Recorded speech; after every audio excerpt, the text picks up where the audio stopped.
Hello, my job today is to give basic idea of what the Tibetan Book of the Dead is about in less than 15 minutes, so it's not going to be easy. The book is actually called the BARDO THODOL. It was called the Tibetan Book of the Dead because at the time, the Egyptian, at the time it was published in the West, the Egyptian Book of the Dead was popular, and it was thought that this was a title that would resonate, and people would probably buy it because of that.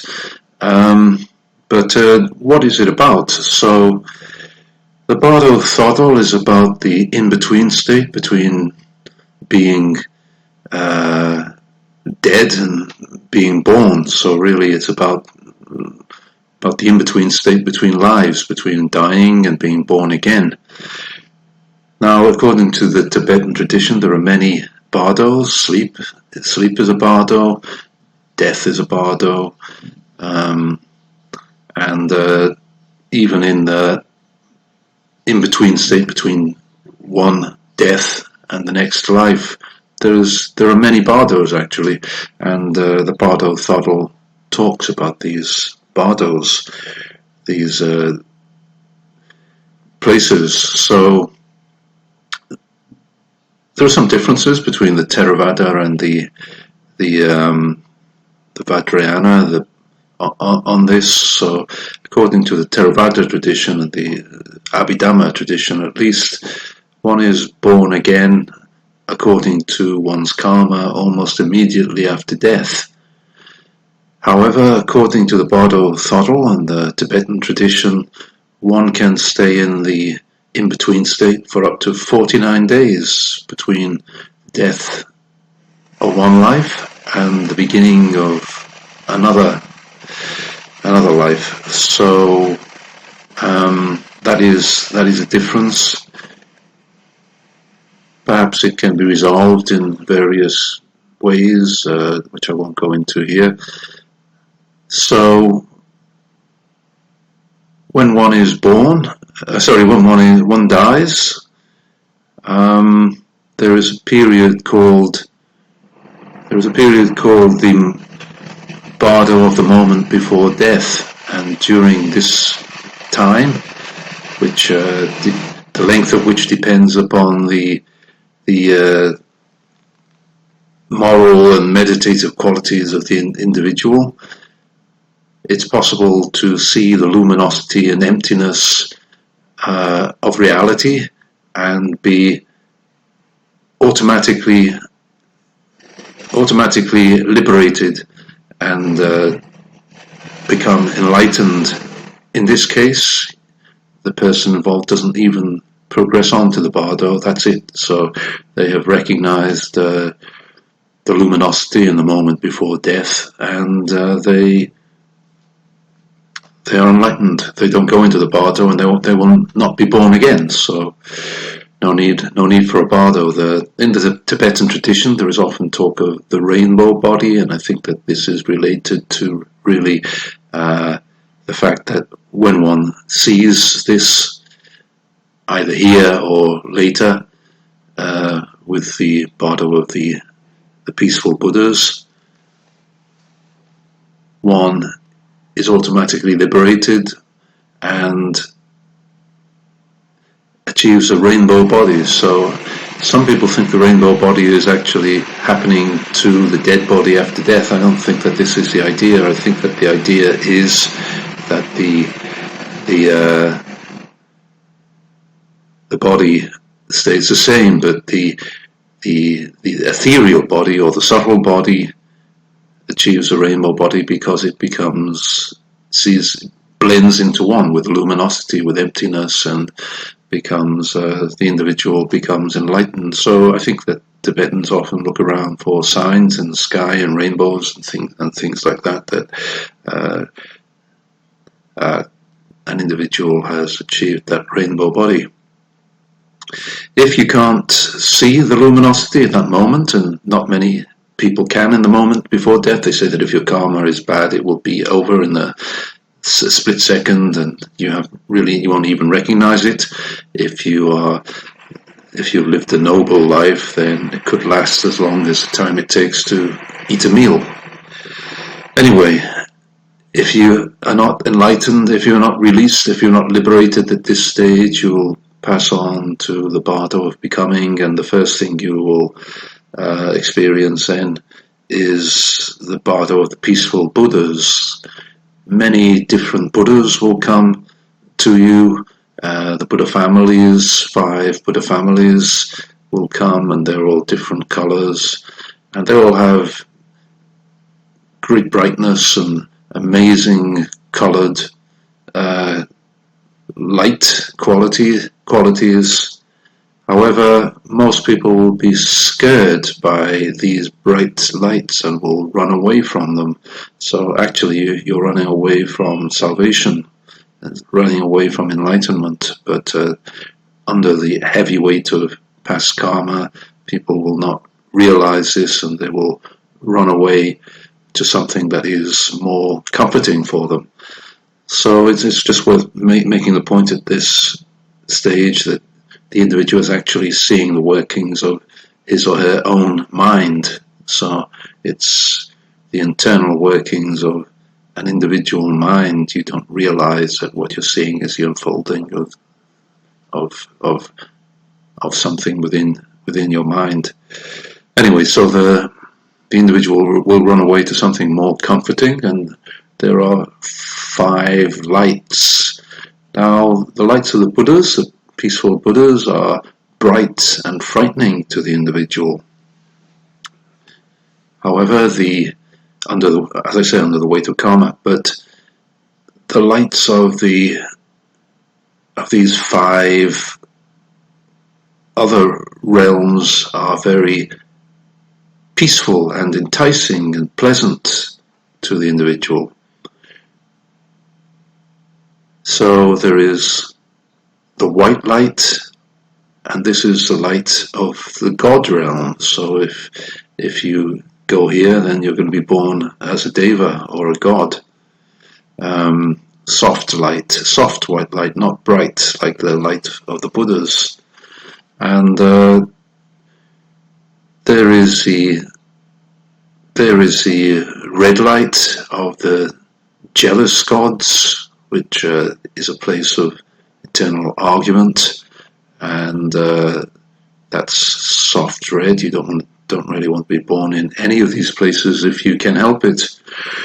There is a blue light, soft blue light of the human realm, and the yellow light of the hungry ghost or preta realm, and the smoky light of the hell realm.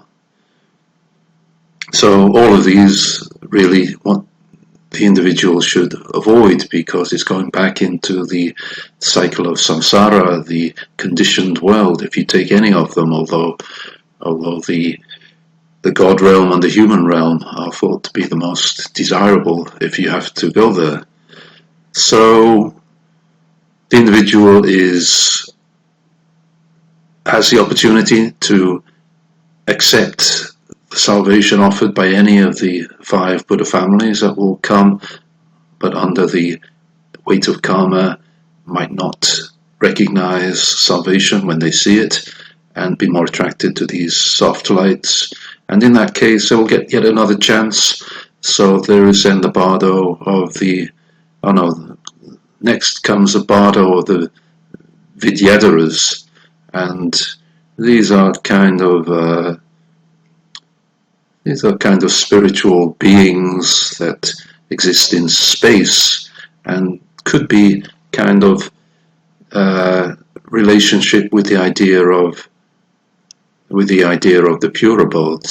So in Mahayana, so the idea is that if you maybe go to one of these places, it's like going to a pure abode. I'm not entirely sure about that, but it's they are not Buddhas, the Vidyadharas. They are highly developed spiritual creatures, and we are not in the Dhammadata anymore. we are in space, so this happens in space. Stage here is space. It's not the Dharmadhata, which was the stage earlier. So the person will have the chance to accept salvation and join the Vidyadharas, but if they don't do that under the weight of karma, again the lights are frightening. The soft lights of the samsaric realms will again appeal to them.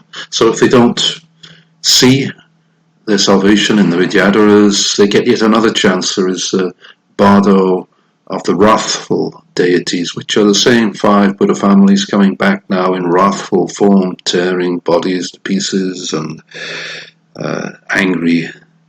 However, it's all an illusion, and really they are the same peaceful Buddhas as before, offering salvation, but in wrathful forms. We know that in the Tibetan tradition, the Buddhas often take wrathful forms to protect Dharma or to keep secret teachings, to not make salvation easy for people. So again, the individual will get the chance to achieve salvation through the 5 Buddha families coming back as wrathful deities. But if they can't see this possibility of salvation under the weight of their karma, they will again have to move on. So this time they move on to the bardo of becoming, and here there is the situation where one is being born back into the samsaric world, but there are still chances to stop it from happening. So the bardo thodol gives instructions of how to stop going into a womb, or even before that, realizing emptiness or luminosity before one even gets to that stage. But if one progresses on to the point where one is going to be reborn, the BARDO THODOL gives instructions about how to not enter a womb, or how to close a womb. And it's usually about thinking about your meditative practice during life, thinking about the Lord of Compassion, who is Avalokiteshvara, and by thinking of your meditative yidam and your guru, you can prevent rebirth in a womb. Another piece of advice is to just stop thinking and stop being afraid. Accept everything as the manifestation of your own mind, and in that case you will be spontaneously reborn, or not reborn, well, we can say reborn in the Sambhogakaya as a Buddha. So there's the Dhammadhatu, Dharmakaya, the Sambhogakaya. These are the places where you're bound if you are going to become a Buddha, but the samsaric realm exists in the Nirmanakaya. So if you still fail to in these efforts, then it's time to be born again, and in that case you have to choose a fortunate womb, and first of all a fortunate place to be reborn. So as I said before, the human realm or the God realm are the 2 most fortunate realms to be reborn if you have to return to the samsaric realm. And it's said that you'll get visions of seeing your parents making love, and you will go between them and lose consciousness, and eventually being born in the womb. At least that's the case in the human realm. In the God realm it would be different, because birth is spontaneous. So the BARDO THODOL then is giving advice about how not to